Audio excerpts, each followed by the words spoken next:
Rosa Delgado had been cleaning houses for 23 years. 23 years of scrubbing other people's toilets, folding their expensive sheets and making their lives comfortable while her own family lived thousands of miles away in Manila. She was 42 years old and her hands showed every year of it. The skin was rough, cracked at the knuckles, and no amount of lotion could soften them anymore. The Whitmore house was her newest job. She'd started in September, right when the leaves began turning gold and red. It was the kind of house that made you stop and stare from the street. 3 stories tall, white columns in front, windows so big you could see the chandeliers sparkling inside even from the gate. Rosa had worked in big houses before, but this one was different. This one felt cold, even though the heating system probably cost more than she'd earned in 5 years. Her first day, Mrs. Chen, the head housekeeper, had given her the rules. Don't speak unless spoken to. Don't look the family directly in the eye. Stay out of Mr. Whitmore's study. Never, ever go into the East Wing unless specifically told to clean there. The East Wing was always locked anyway, Mrs. Chen explained, and Mr. Whitmore kept the only key. Rosa nodded and agreed to everything. She'd heard worse rules at other houses. At least here they provided lunch and didn't make her use a separate entrance in the winter. She needed this job. Her daughter back home was starting college next year, and her son needed surgery for his knee. The money she sent back every month was the difference between her family eating well or eating rice and canned sardines for every meal. She met Mrs. Eleanor Whitmore on her 3rd day. Rosa was polishing the silverware in the dining room when a thin woman in a cream-colored sweater walked in. She looked elegant, the kind of elegant that came from good breeding and expensive salons. Her blonde hair was pulled back in a neat bun, and she wore pearl earrings that probably cost more than Rosa's plane ticket from the Philippines. "You're new," Mrs. Whitmore said. Her voice was soft, almost too soft, like she was afraid of being heard. "Yes, ma'am. I'm Rosa." Mrs. Whitmore smiled, but it didn't reach her eyes. "It's nice to meet you, Rosa. I hope you'll be happy here." Rosa noticed it then. A bruise on Mrs. Whitmore's left wrist, purple and yellow, like it was a few days old. Mrs. Whitmore caught her looking and quickly pulled her sleeve down. Their eyes met for just a second, and Rosa saw something there. Fear. She'd seen it before in other houses, other women. Rich didn't mean safe. Money didn't stop a hand from becoming a fist. Rosa went back to polishing the silver. It wasn't her business. She was just the maid. The days turned into weeks. Rosa learned the rhythm of the house. Mr. Whitmore left for his law firm at 7:30 every morning, his footsteps heavy on the marble floor. He never said good morning to anyone. He barely acknowledged that Rosa existed, which was fine by her. She'd learned a long time ago that being invisible had its advantages. People said things around you when they forgot you were there. They left papers out. They got careless. Mrs. Whitmore was different. She was quiet, spending most of her days in the sunroom reading or staring out at the garden. Sometimes Rosa would hear her crying in the bathroom, soft sobs that she tried to muffle with a towel. Once Rosa had knocked gently on the door to ask if everything was all right. Mrs. Whitmore had come out with red eyes and a forced smile, saying she just had allergies. Rosa knew it wasn't allergies. She also noticed other things. The way Mrs. Whitmore flinched when her husband raised his voice on the phone. The separate bedrooms.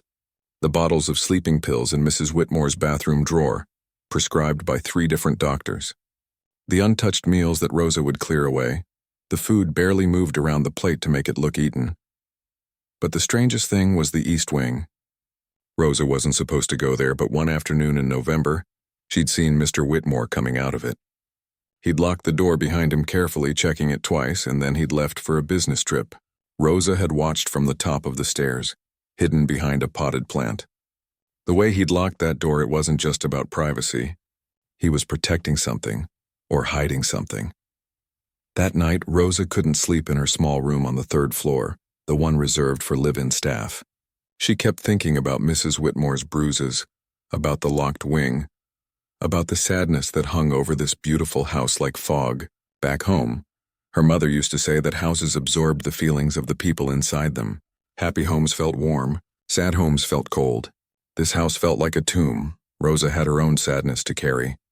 She'd left her children when they were small, coming to America to work so they could have better lives. Her daughter Sophia was 20 now, about to graduate from university. Her son Miguel was 17. She video called them every week. But it wasn't the same as tucking them into bed or cooking their favorite meals. She'd missed birthdays, school plays, first dates, graduations. She'd traded being their mother for being their provider. Sometimes late at night she wondered if it was worth it. Sophia barely knew her anymore. Their conversations were polite but distant. Miguel called her Ma, but in a formal way, like she was an aunt he barely knew. She'd given up everything so they could have everything, and somehow she'd lost them anyway. Maybe that's why she noticed Mrs. Whitmore's pain so clearly. She recognized it. Different circumstances, different worlds, but the same empty ache of loss. One Thursday morning, Rosa was vacuuming the hallway near the east wing when she heard something. Music, soft, coming from behind the locked door. It was a piano, playing a sad melody that made her chest feel tight. She turned off the vacuum and stood there listening. The music stopped suddenly, and then she heard something else. Crying. A woman crying, but Mrs. Whitmore was downstairs in the kitchen. Rosa had just seen her there 5 minutes ago. Rosa's heart started beating faster. Someone else was in that locked wing. Someone Mr. Whitmore didn't want anyone to know about. She turned the vacuum back on and finished her work, but her mind was racing. That night she lay in her narrow bed staring at the ceiling, thinking about the crying woman behind the locked door. She thought about Mrs. Whitmore's bruises. She thought about her own children growing up without her, and she made a decision that would change everything. Rosa Delgado had spent 23 years being invisible, watching, cleaning up other people's messes while staying silent. But some things couldn't be swept under the rug. Some secrets were too heavy to carry alone. She didn't know it yet, but in trying to help someone else find what they'd lost, she might finally find a way to heal what she'd lost herself. The next morning, she would start paying closer attention. She would start asking quiet questions. She would start looking for answers, because Rosa had learned something important in her years of cleaning houses. Rich people's secrets always left traces. You just had to know where to look. And nobody knew how to look quite like a maid who'd learned to see everything while being seen by no one. The music from the East Wing played in her dreams that night, sad and haunting, like a ghost calling for help. And somewhere in this cold, beautiful house, someone was waiting to be found. Rosa started her investigation the way she did everything else. Quietly, carefully, without drawing attention. She began by watching Mrs. Whitmore more closely, not in an obvious way, but in the natural course of her work. When she cleaned the sunroom, she noticed which books Mrs. Whitmore was reading. When she made the bed, she saw the photos on the nightstand. Most were of Mr. and Mrs. Whitmore at charity events, both of them smiling those fake smiles that rich people wore like jewelry. But there was one photo tucked in the back of Mrs. Whitmore as a young woman. She looked different, happy, really happy. And she was holding a baby wrapped in a pink blanket. Rosa had cleaned this room a dozen times before and never noticed that photo. Or maybe she had noticed it but hadn't really seen it. Now she was looking at everything differently. The next day, while Mrs. Whitmore was at her therapy appointment, Rosa did something she'd never done before in 23 years of cleaning houses. She went through Mrs. Whitmore's things. Her hands shook as she opened the dresser drawers. This was wrong. She could get fired. But something told her she needed to understand what was happening in this house. The crying from the East Wing hadn't stopped. She'd heard it twice more, always when Mr. Whitmore was away. Most of the drawers held exactly what you'd expect. Expensive clothes folded neatly, silk scarves, cashmere sweaters. But in the bottom drawer, under a stack of winter sweaters that looked like they'd never been worn, Rosa found a box. It was wooden, about the size of a book, with a small lock that had been broken long ago. Inside were letters, dozens of them tied together with a faded blue ribbon. Rosa's English wasn't perfect, but she could read well enough. The letters were from someone named Catherine, apologizing over and over. "I'm so sorry I couldn't be stronger. I think about her every day. Please forgive me for not fighting harder." Rosa's chest felt tight as she read. At the bottom of the box was a birth certificate. Baby girl, born February 14, 1993. Mother, Eleanor Catherine Whitmore. Father, Richard Allen Whitmore. Name Sophie Ann Whitmore. Sophie, Mrs. Whitmore had a daughter. But there was no daughter in this house. Rosa had been here for 2 months and never seen any sign of a child. No photos on the mantel. No bedroom decorated for a girl. Nothing. Rosa's mind raced as she carefully put everything back exactly as she'd found it. Where was Sophie? What had happened to her? And why did Mrs. Whitmore keep these letters and this birth certificate hidden under sweaters she never wore? That afternoon, Rosa was cleaning Mr. Whitmore's study while he was at work. Mrs. Chen usually cleaned this room, but she'd called in sick with the flu. Rosa knew she should just dust quickly and leave, but instead, she found herself looking through the papers on his desk. Most of it was legal documents she couldn't understand. Contracts and agreements with big words in tiny print. But then she saw a folder labeled private. Her hand hesitated over it. This was more than snooping through a dresser. This was invading serious privacy. She could go to jail for this, but she thought about the crying from the East Wing. She thought about Mrs. Whitmore's bruises and her sad eyes and that hidden photo of her holding a baby. Rosa opened the folder. Inside were photos. Recent photos printed from a computer. They showed a teenage girl, maybe 16 or 17 years old. She had blonde hair like Mrs. Whitmore and the same delicate features. In some photos, she was walking to school. In others, she was at a park or getting into a car. These weren't family photos. These were surveillance photos. Someone had been following this girl and taking pictures without her knowing. Rosa's blood ran cold. There were medical records, too. The girl's name was Sophie Ann Morrison. Morrison, not Whitmore. She'd been adopted by David and Patricia Morrison in 1993, right after she was born. The medical records showed she had a genetic condition, something with a long name Rosa couldn't pronounce. She needed regular treatments and checkups. The most recent document was from 3 weeks ago, a letter from a hospital saying Sophie needed a bone marrow transplant. They were looking for donors and her adoptive parents weren't matches. They needed to find her biological parents. Rosa sat down in Mr. Whitmore's expensive leather chair, her legs suddenly weak. This was Mrs. Whitmore's daughter, the baby from the photo. She'd been given up for adoption 25 years ago, and Mr. Whitmore had been tracking her ever since. But why? And why keep it secret from Mrs. Whitmore? Unless Mrs. Whitmore didn't know, unless Mr. Whitmore was keeping Sophie's existence a secret. Rosa heard a car in the driveway and her heart nearly stopped. She shoved everything back into the folder, put it exactly where she'd found it, and grabbed her cleaning supplies. She was dusting the bookshelf when Mr. Whitmore walked in. "What are you doing in here?" His voice was sharp, angry. "Mrs. Chen is sick, sir. She asked me to clean your study today." Rosa kept her eyes down, her hands steady even though her heart was pounding. He stared at her for a long moment. Rosa could feel his eyes on her, suspicious and cold. "Fine. Finish quickly and leave." "Yes, sir." She finished dusting and got out of there as fast as she could without running. Back in her small room, she sat on her bed and tried to catch her breath. Her hands were shaking now, her whole body trembling with what she'd discovered. Mrs. Whitmore had a daughter she didn't know about. A daughter who was sick and needed help. And Mr. Whitmore was keeping them apart. But why? What kind of man would do that? Over the next 2 weeks, Rosa pieced together more of the story. She listened when Mr. and Mrs. Whitmore argued, standing in the hallway pretending to polish the same table over and over. She heard Mr. Whitmore mention the baby once, telling Mrs. Whitmore it was for the best and she needed to let it go. She watched Mrs. Whitmore take out that hidden photo of baby Sophie and cry over it when she thought no one was watching, and Rosa kept hearing the music from the East Wing. The crying had stopped, but the piano played every few days. Always sad songs, always when Mr. Whitmore was away. One afternoon, Rosa made a bold decision. Mrs. Chen was still sick and Mr. Whitmore was at a conference in Boston for 3 days. Rosa had noticed he kept keys in his study, hanging on a small rack behind the door. One of them had to be for the East Wing. She waited until Mrs. Whitmore went to her therapy appointment. Then she went to the study, took the keys, and walked to the East Wing door. Her hands shook so badly it took 3 tries to get the key in the lock. The door opened with a soft click. Inside was a library, floor-to-ceiling bookshelves, a fireplace, comfortable chairs, and sitting at a grand piano was a woman. She was older, maybe 70, with gray hair pulled back in a bun. She looked up when Rosa entered and her eyes went wide with fear. "Please don't tell him you saw me," the woman whispered.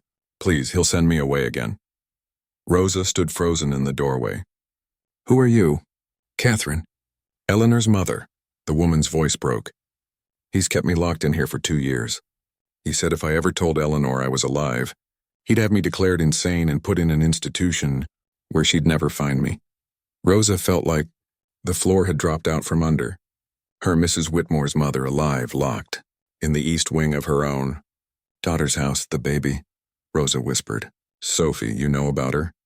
Catherine's eyes filled with tears. I helped Eleanor give birth to her. Richard said the baby had that genetic disease and wouldn't live long.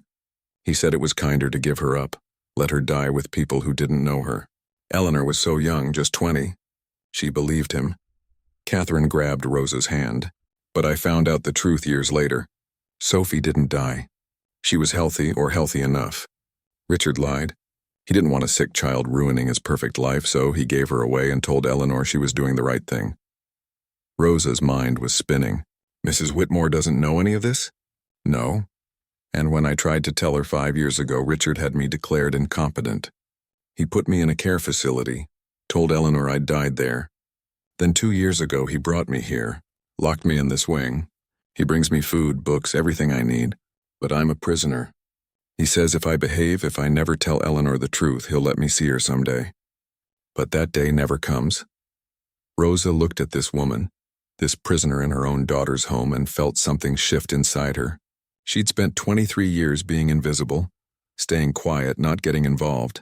She'd told herself it wasn't her place to interfere in other people's lives. But this wasn't interfering. This was saving lives. This was making right something that had been terribly wrong for too long. I'm going to help you, Rosa said quietly. I'm going to help both of you. Mrs. Whitmore needs to know her mother is alive, and she needs to know her daughter needs her. Catherine grabbed both of Rosa's hands. He's dangerous. Richard is very dangerous. If he finds out, then we'll have to make sure he doesn't find out until it's too late. Rosa squeezed the old woman's hands. Trust me, I've been invisible my whole life. I know how to move without being seen. Rosa locked the door behind her and returned the keys. Her heart was pounding, but her mind was clear. She knew what she had to do now. It was dangerous. It could cost her everything. But for the first time in 23 years, Rosa Delgado wasn't going to look away from someone else's pain. She was going to do something about it. Rosa knew she couldn't do this alone. The next morning, after Mr. Whitmore left for work, she made a decision that scared her more than anything she'd done in her life. She was going to tell Mrs. Whitmore everything, but first she needed proof. Words alone wouldn't be enough. Mrs. Whitmore had lived under her husband's control for so long, she might not believe Rosa. Or worse, she might tell him, and then Catherine would be sent away. Rosa would be fired and nothing would change. Rosa spent the morning working as normal, but her mind was racing.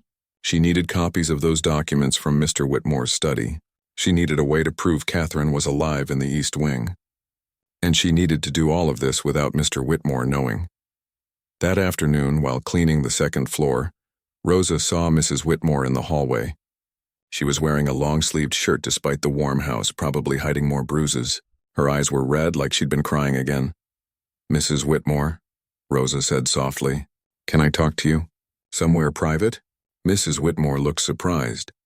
In 2 months, Rosa had barely spoken to her beyond yes, ma'am, and is there anything else you need? Is something wrong? Mrs. Whitmore asked. Please, it's important. Very important. They went to Mrs. Whitmore's bedroom and closed the door. Rosa's hands were shaking. This was it. There was no going back after this. I found something, Rosa began. Actually, I found someone. And then she told her everything. About Catherine locked in the East Wing. About the documents showing Sophie was alive and sick. About the surveillance photos. About the lies Mr. Whitmore had told for 25 years. Mrs. Whitmore's face went from confusion to disbelief to shock to something Rosa couldn't quite name. It was like watching someone's entire world shatter and rebuild itself in the space of 5 minutes. That's impossible, Mrs. Whitmore whispered. My mother died 3 years ago. Richard showed me the death certificate. We had a funeral. I grieved for her. He faked it. She's alive. She's here, in this house. Rosa pulled out the key she'd taken from the study that morning. Come with me. You need to see for yourself. They walked down the hallway to the East Wing, both of them silent. Rosa's heart was pounding so hard she could hear it in her ears. She unlocked the door and pushed it open. Catherine was sitting by the window reading a book. When she looked up and saw Eleanor, the book fell from her hands. "Ellie," she whispered. "Oh my God, Ellie." Rosa watched as Mrs. Whitmore stood frozen in the doorway, staring at the mother she thought was dead. Then suddenly she was running, crossing the room, falling into Catherine's arms. Both of them were crying, holding each other like they were afraid to let go. Rosa stepped back and closed the door behind them, giving them privacy. She stood in the hallway, wiping her own eyes. She thought about her own children thousands of miles away, Sophia and Miguel, who she barely knew anymore. She'd given up being their mother so they could have better lives. But watching Eleanor and Catherine reunite made her wonder what she'd really sacrificed. 20 minutes later, Mrs. Whitmore came out of the room. Her face was blotchy from crying, but there was something different in her eyes, something harder, determined. "Show me the documents," she said. "Show me everything about Sophie." Rosa took her to the study and showed her the folder. Mrs. Whitmore read every page, her face getting paler with each one. When she saw the recent photos of Sophie, she traced her daughter's face with her finger. "She looks just like I did at that age," she whispered. "All this time Richard told me she died within days of being born. He said it was better that way, that she wouldn't suffer. And I believed him. I mourned a baby who was alive this whole time." "She needs you now," Rosa said gently. "She needs a bone marrow transplant. You might be her only chance." Mrs. Whitmore looked up at Rosa, and in that moment something passed between them. Two women from completely different worlds, connected by motherhood and loss and the courage to fight back. "We need to get to her," Mrs. Whitmore said. "But Richard will stop me. He controls everything. Our bank accounts, the cars, everything. He watches my phone. He tracks where I go. Even if I managed to leave, he'd find me within hours." Rosa had been thinking about this all night. "I have an idea, but it's dangerous, and you have to trust me completely. Tell me." They spent the rest of the afternoon planning. Rosa called her nephew Tommy, who worked at a small print shop in the city. She'd sent him money every month to help with his rent, and now she needed a favor. Could he make fake ID cards? Could he do it quickly and quietly? Tommy was nervous, but he owed his aunt everything. "For you, Tita Rosa, I'll do it. But this is serious stuff." "Are you in trouble?" "I'm helping someone who needs it," Rosa said. "That's all you need to know." Next, Rosa reached out to her network. People didn't realize it, but domestic workers in the city were connected in ways the rich never saw. Nannies talked to each other at the park. Drivers shared information while waiting for their bosses. Housekeepers texted each other about which families were good to work for and which ones to avoid. Rosa had friends at other houses. Friends who had access to resources. She called Teresa, who worked for a doctor and had access to medical forms. She called Luis, whose boss owned a car dealership and sometimes left signed blank documents in his office. She called Patricia, who cleaned for a lawyer and knew how to word things to sound official. Each of them asked the same question. "Rosa, what are you doing?" And she gave them all the same answer. "Something I should have done a long time ago. Helping someone who can't help themselves." They all agreed to help, not because they knew Mrs. Whitmore, but because they knew Rosa, and because every single one of them had seen things in the houses they cleaned. Abuse, secrets, people trapped in golden cages. They'd all stayed silent just like Rosa had, but now Rosa was doing something about it and they wanted to be part of it. Over the next 3 days, while Mr. Whitmore was busy with a big case at his law firm, they put their plan together. Tommy made fake IDs for both Mrs. Whitmore and Catherine. Teresa got blank prescription forms and medical records. Luis provided paperwork that looked official enough to fool most people. Patricia helped them understand the legal language they needed to use. But the biggest challenge was figuring out how to get Mrs. Whitmore away from the house without Mr. Whitmore knowing. He tracked her phone. He knew her schedule. He'd notice immediately if she was gone for more than a few hours. "What if I was dead?" Mrs. Whitmore said suddenly. They were sitting in her bedroom, going over the plan for the 10th time. Rosa looked at her. What? What if there was an accident? What if Eleanor Whitmore died? Mrs. Whitmore's eyes were bright, almost feverish. He couldn't track a dead woman. He couldn't control someone who doesn't exist anymore. "You can't fake your death," Rosa said. "That's illegal. And too complicated. We'd need a body, a death certificate, police reports." "My cousin Danny is a paramedic," Mrs. Whitmore interrupted. "He's the only family member Richard hasn't managed to turn against me. He knows what Richard's like. He'd help if I asked him. Rosa shook her head. This is getting too dangerous. If we get caught, if we don't do this, I'll never see my daughter. Richard will make sure of it. Mrs. Whitmore grabbed Rosa's hand. I know what I'm asking. I know the risk. But Rosa, you've given up everything to help people you barely know. You left your children so they could have better lives. Don't you think I should be willing to do the same for my daughter? Those words hit Rosa like a punch. She thought about Sophia and Miguel. She thought about all the birthdays she'd missed, all the moments she'd sacrificed. She'd done it because she had no other choice. But Mrs. Whitmore had a choice now, and she was choosing her daughter. Okay, Rosa said quietly. Let's figure out how to make you disappear. They brought Catherine into the planning. Despite being locked away for 2 years, she still had a sharp mind. She suggested details Rosa never would have thought of. Where the accident should happen, how to time it, what to say to the police. Mrs. Whitmore called her cousin Danny late one night when Mr. Whitmore was asleep. She told him everything. At first he thought she was crazy. Then he got angry at what Richard had done. Finally he agreed to help. This is insane, Ellie, he said over the phone. If this goes wrong, we could all go to jail. If this goes wrong, my daughter dies without ever knowing I spent 25 years thinking about her every single day, Mrs. Whitmore replied. I can live with going to jail. I can't live with that. The plan was set for Friday night.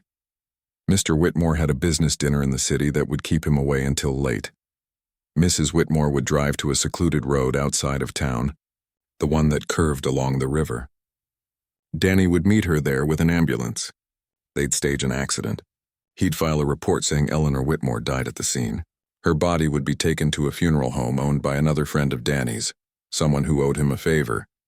Meanwhile, Rosa would get Catherine out of the East Wing. They'd go to Rosa's cousin's apartment across town. From there, Mrs. Whitmore would become Maria Delgado, Rosa's sister visiting from the Philippines.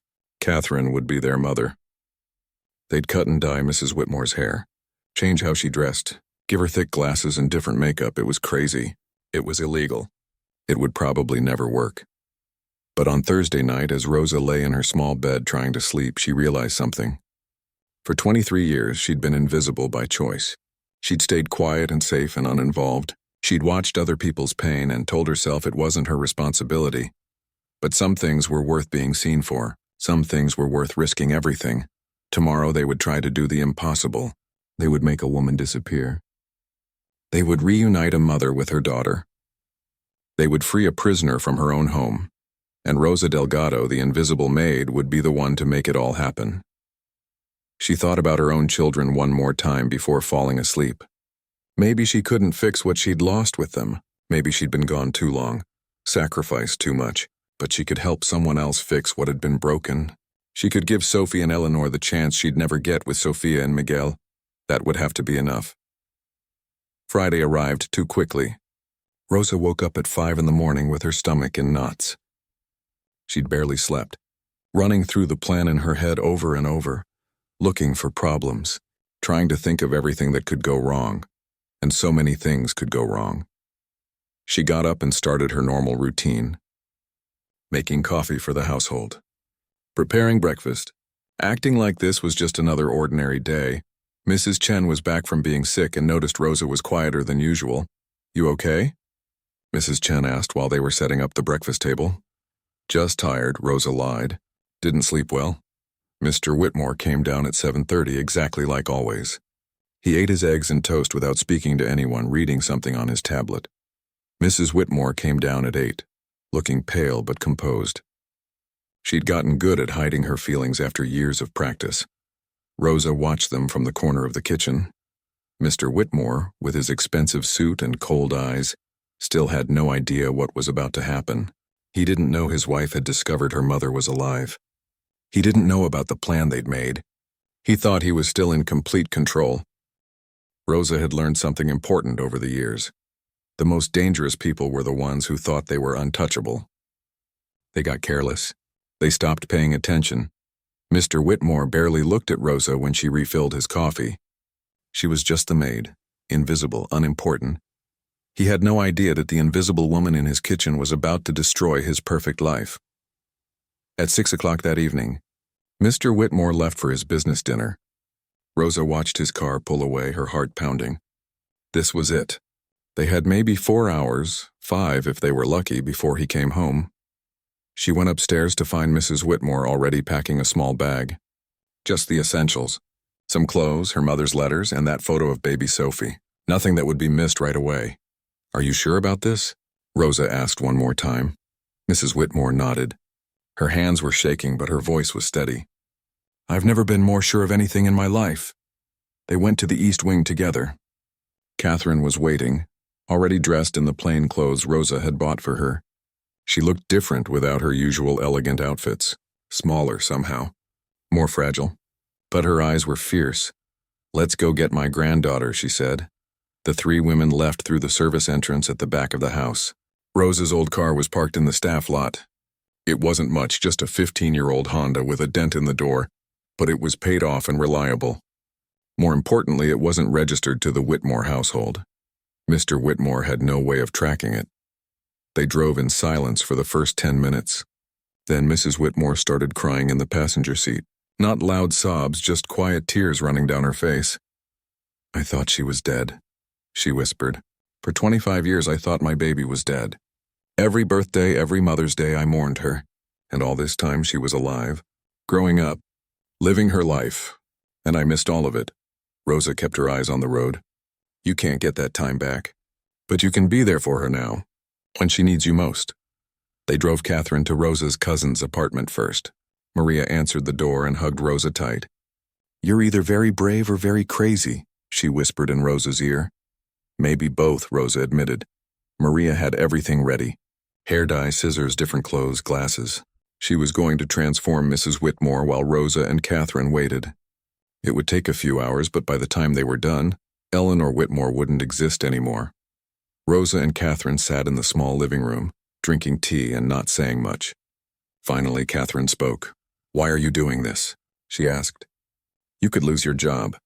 You could go to jail. Richard has powerful friends. He could destroy your life. Rosa thought about this. I have 2 children back home in the Philippines. I left them when they were little to come work here. I thought I was doing the right thing, giving them opportunities. But I lost them anyway. They don't really know me anymore. I'm just the voice on the phone who sends money. She looked at Catherine. I can't fix what I broke with my own family. But maybe I can help fix yours. Maybe that means something. Catherine reached over and squeezed Rosa's hand. It means everything. At 8:30, Rosa's phone rang. It was Danny, Mrs. Whitmore's cousin. It's done, he said. The report is filed. Eleanor Whitmore died in a single-car accident at 8:15 p.m. The body is at Morrison's funeral home. Richard will get the call within the hour. Rosa felt her stomach drop. It was real now. There was no going back. She called Mrs. Whitmore, who was still in Maria's bathroom getting her hair dyed. Your husband is about to find out you're dead. Are you ready for this? There was a pause. Then, I've been ready for 25 years. I just didn't know it until now. Rosa, Catherine, and the newly transformed Mrs. Whitmore met at a diner across town at 10 p.m. Rosa barely recognized her. The long blonde hair was now short and dark brown. She wore glasses and simple, inexpensive clothes. She looked like any other middle-aged woman, certainly not like the elegant Mrs. Eleanor Whitmore. How do I look? She asked, and there was something lighter in her voice. Freer. Like someone new, Rosa said. They stayed at the diner for an hour, going over the next part of the plan. Tomorrow, Rosa would go back to work like normal. She'd act shocked when she heard about Mrs. Whitmore's death. She'd comfort Mr. Whitmore if he pretended to be sad. She'd keep working there, watching and listening, making sure he didn't suspect anything. Meanwhile, Maria Delgado would use the fake ID Tommy had made to register as a visiting nurse. Teresa had provided blank forms that looked official enough. Maria would contact Sophie's hospital and offer her services as a private nurse for bone marrow transplant patients. She had medical knowledge from all the research she'd done when Sophie was first born. It might be enough to get her close. The goal was simple: get tested as a bone marrow donor. If she was a match for Sophie, they'd have a reason to be in contact. From there, they could build a relationship. Eventually, Maria would tell Sophie the truth. But first, she needed to save her daughter's life. It was risky. So many things could go wrong. but it was the only plan they had. Rosa drove them back to Maria's apartment and said goodbye. She had to get home before anyone noticed she'd been gone. As she drove back to the Whitmore house, her phone rang. It was an unknown number. Hello? Is this Rosa Delgado? A man's voice, cold and angry. Her blood went ice cold. Yes, who is this? This is Richard Whitmore. Where are you? Think fast. I'm at the grocery store, Mr. Whitmore, getting some things for tomorrow's meals. Is something wrong? There was a long pause. My wife is dead.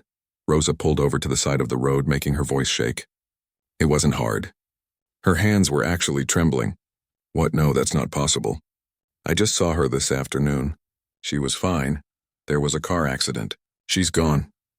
He didn't sound sad. He sounded suspicious. I need you to come back to the house now, of course. I'm so sorry, Mr. Whitmore. I'll be there in 15 minutes. She hung up and sat there for a moment, trying to calm her racing heart. He was suspicious.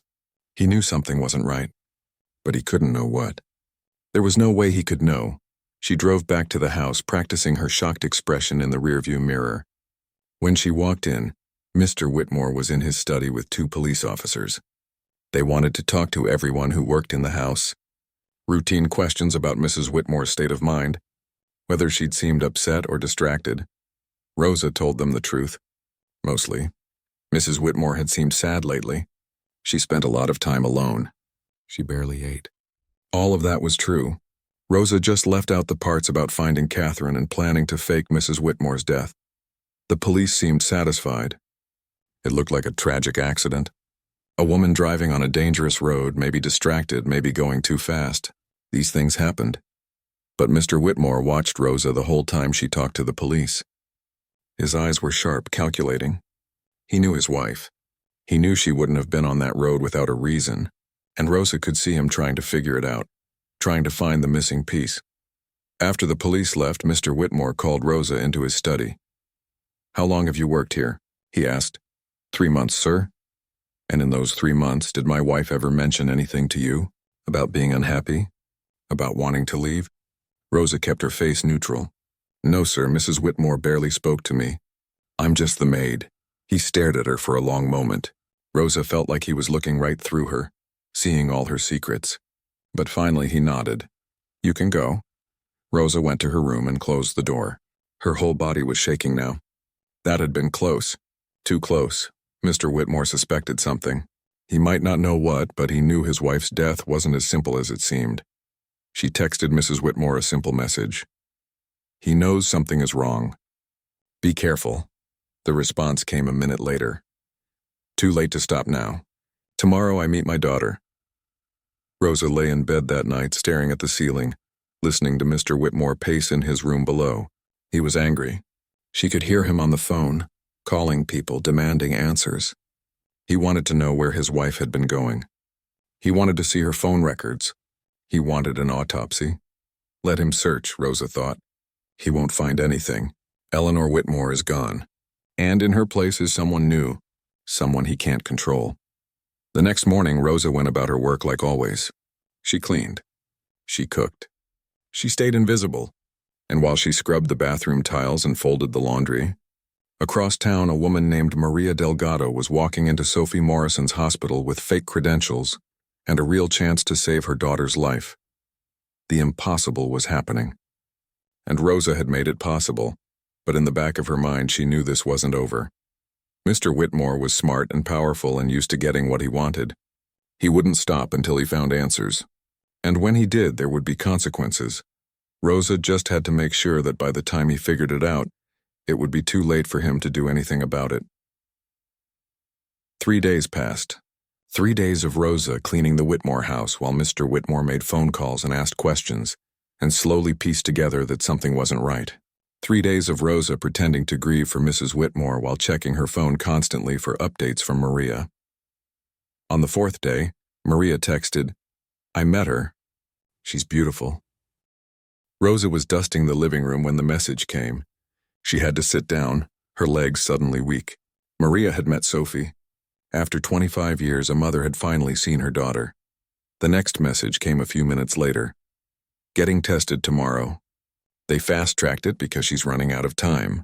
Her adoptive parents are desperate. Rosa closed her eyes and said a prayer. She wasn't particularly religious, but in that moment, she prayed harder than she ever had in her life. Please let Maria be a match. Please let this work. Please let something good come from all this risk and fear and lying. That afternoon, Mr. Whitmore called Rosa into his study again. This time, a private investigator was with him, a thin man with sharp eyes and a notebook. Rosa, this is Mr. Bennett. He's looking into my wife's death.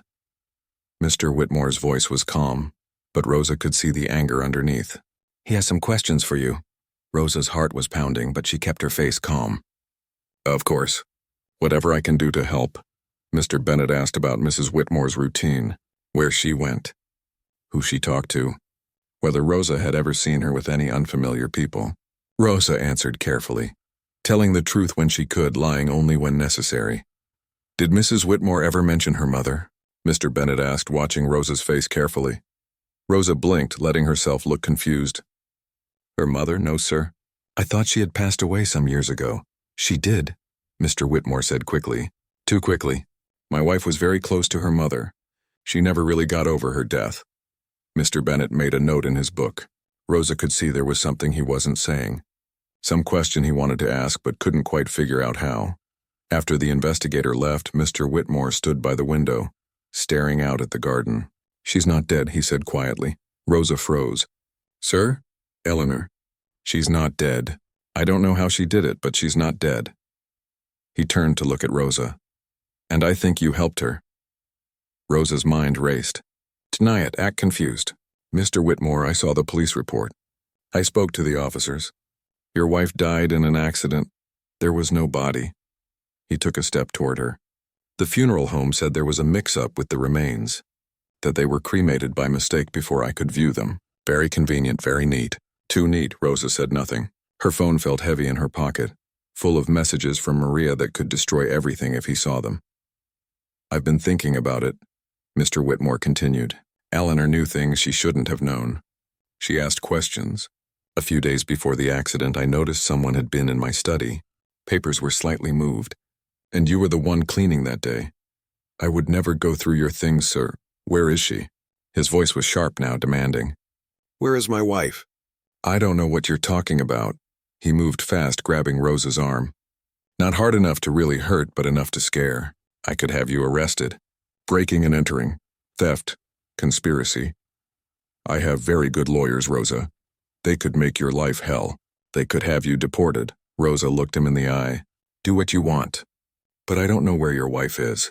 And even if I did, I wouldn't tell you. Something in her voice made him let go. Maybe it was the steadiness. Maybe it was the lack of fear. Maybe he realized that Rosa had nothing left to lose. She'd already risked everything. His threats were just noise now. Get out of my house, he said quietly. You're fired. I want you gone within the hour. Rosa nodded. Yes, sir. She went to her room and packed her few belongings. It didn't take long. She'd learned a long time ago not to keep too many things. They just weighed you down when you had to leave quickly. As she was putting her clothes in her old suitcase, her phone buzzed. Maria, I'm a match.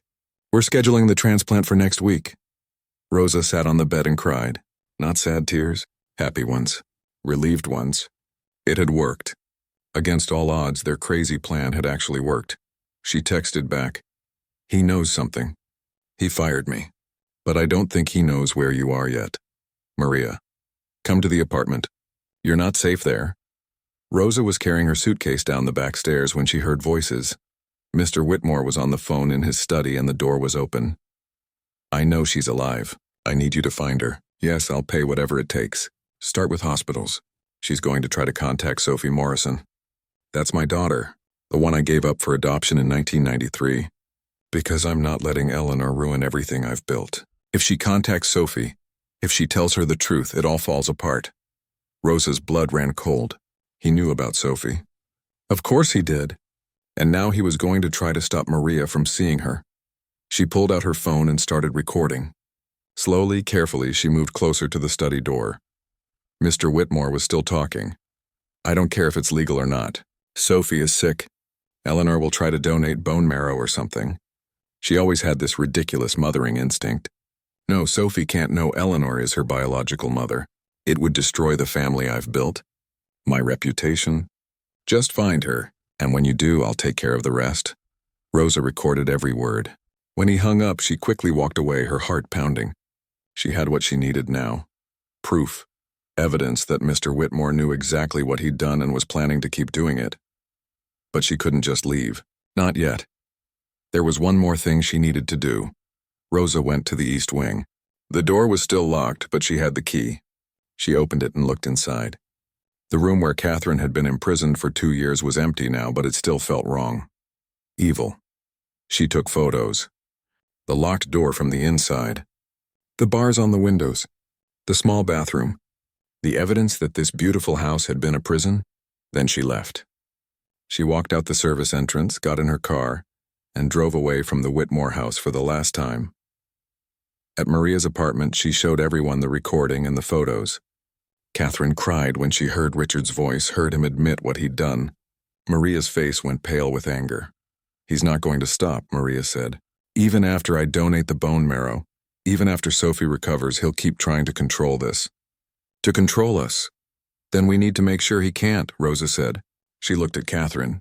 "You were declared dead, then legally alive again. But there's no record of where you've been for the past 2 years. That's evidence of false imprisonment, and I have recordings of him admitting he knew Sophie was alive and deliberately kept you two apart." "We need a lawyer," Catherine said. "A good one." "I know someone," Maria said quietly. She'd been thinking about this. "Patricia Morrison, Sophie's adoptive mother. She's a lawyer, a family law specialist, and she's been desperate to find Sophie's biological parents to help with the transplant." They looked at each other. This was the moment. They could either stay in hiding, living under fake identities, always looking over their shoulders, or they could fight back.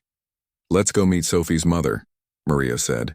Patricia Morrison's office was downtown in a glass building that made Rosa nervous just looking at it. But when they walked in and explained who they were, Patricia's professional composure cracked. She looked at Maria, really looked at her, and saw the resemblance to Sophie immediately. "You're her biological mother." "Yes, and this is her grandmother, and this is Rosa, the woman who made it possible for me to find her."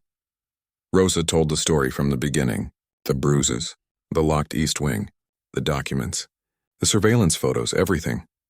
Patricia listened, taking notes, her face getting harder with each detail. "This is abuse," Patricia said finally. "What Richard Whitmore did to all of you is criminal. The false imprisonment alone could put him away for years. Add in the coercive control, the surveillance, the fraud. I can make sure he never hurts anyone again. But will it work?" Maria asked. "He has money, power, good lawyers." Patricia smiled. It wasn't a nice smile. "So do I, and I have something better. I have the truth, and I have a sick daughter who needs her biological mother." She looked at Maria. "Are you ready to fight for her?" "I've been ready for 25 years. The transplant happened the following week." Rosa was there, sitting in the waiting room with Catherine and Patricia and Sophie's adoptive father, David. Maria was in surgery, donating her bone marrow to save her daughter's life. Sophie had been told the truth the day before. Patricia and David had sat her down and explained that they'd finally found her biological mother, that she was alive and wanted to help. Sophie had cried. Then she'd asked if she could meet Maria before the surgery. Rosa hadn't been in the room for that meeting, but Maria told her about it afterward. How Sophie had looked at her with tears in her eyes and said, "I used to imagine my birth mother. I always thought you gave me up because you didn't want me. I thought you were dead," Maria had told her. "I mourned you every day for 25 years. And now I get to save your life. That's all I've ever wanted to do." The surgery went well. Both Maria and Sophie recovered. And while they were recovering, Patricia Morrison filed charges against Richard Whitmore. Multiple charges. The evidence was overwhelming. Rosa's recordings, Catherine's testimony, the documents from his own files, the photos of the locked East Wing. Mr. Whitmore tried to fight it. He hired expensive lawyers. He called in favors. He tried to claim that Eleanor had been mentally unstable, that Catherine had wanted to be locked away, that everything was a misunderstanding.